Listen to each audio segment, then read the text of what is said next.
Pagi tadi Yang Berhormat Kolekrai bertanya kepada Menteri Ekonomi sama ada kerajaan telah menguji atau melaksanakan projek rintis kepada penggunaan kad pengenalan atau IC bagi pembelian petrol di stesen minyak. Tengok jawapan Menteri ini. Pertama, adakah sudah diuji? Sebenarnya projek rintis telah dilaksanakan antara tahun 2022 dan 2023 untuk penggunaan kad pengenalan dan juga e-dompet bagi stesen-stesen minyak terpilih.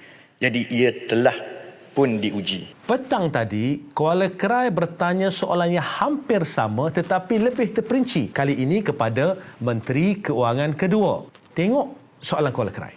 Ada dua persoalan saya di sini. Pertama ialah, bolehkah Ibu Menteri ulas lebih lanjut ketersediaan di pihak MOF? Apakah sudah dikaji semasak-masaknya? Atau adakah telah diuji keberkesanannya melalui projek rintis sama ada di Semenanjung ataupun di Sabah dan Sarawak? Dan yang kedua ialah, di stesen petrol manakah telah dilaksanakan projek rintis tersebut? Siapakah peserta terlibat dan IC siapakah yang digunakan? Dan berapakah jumlah peserta terlibat? Bagaimanakah dikatakan berlaku imbasan IC ataupun scan sedangkan IC setahu saya hanya boleh dibaca melalui kad reader?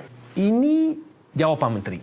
Kalau kita tengok yang ni kan, yang penting ialah kita nak satu infrastruktur yang boleh digunakan dengan baik dalam sistem ni. Kita telah menggunakan projek rintis di mana kita laksanakan untuk menggunakan dalam bantuan sosial yang kita bagi. Untuk mereka yang mendapat bantuan SARA yang ada, lebih 400,000 orang yang mendapat SARA menggunakan IC, dia boleh membeli barangan di kedai runcit yang berdekatan dengan mereka. Bila saya lihat Menteri Keuangan kedua tidak menjawab soalan mudah Kuala Krai sama ada penggunaan kad pengenalan di stesen minyak telah diuji atau dilaksanakan projek rintis. Menteri tak jawab. Jadi saya bangun bertanya. Yang Mohd Menteri, sedikit Yang Mohd Menteri, saya dapat penjelasan. Tadi Kuala Krai tanya tadi sama ada perkara ini telah dirintiskan di stesen minyak. Tapi Menteri jawab tadi dirintiskan di kedai-kedai untuk penerima bantuan tadi. Jadi saya nak penjelasan betul-betul telah dirintiskan di stesen minyak ataupun belum. Terima kasih. Sekali lagi Menteri tak jawab soalan mudah ni. Dalam ni,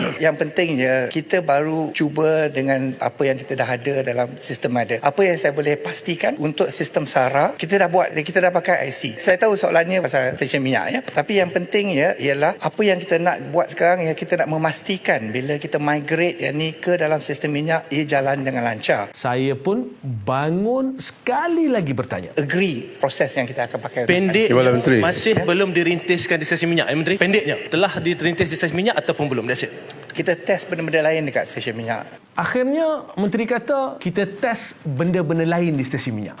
Rakyat Malaysia, sahabat semua boleh tengok betapa berpusing-pusingnya di roundabout Kerajaan Madanon ini. Pagi Menteri Ekonomi menjawab dengan penuh yakin bahawa penggunaan kad pengenalan bagi pembelian petrol telah diuji di stesen minyak. Petang Menteri Keuangan kedua menjawab bahawa ianya telah digunakan atau dirintis untuk pembelian barang di kedai-kedai runcit. Bila ditekan, Menteri kata dites untuk benda-benda lain di stesen minyak. Apa sebenarnya yang Kerajaan Madanon sedang buat sekarang ini? Jadi rakyat Malaysia kita boleh tengok betapa bercelarunya kerajaan ini. Jadi saya nak tanya Menteri Ekonomi.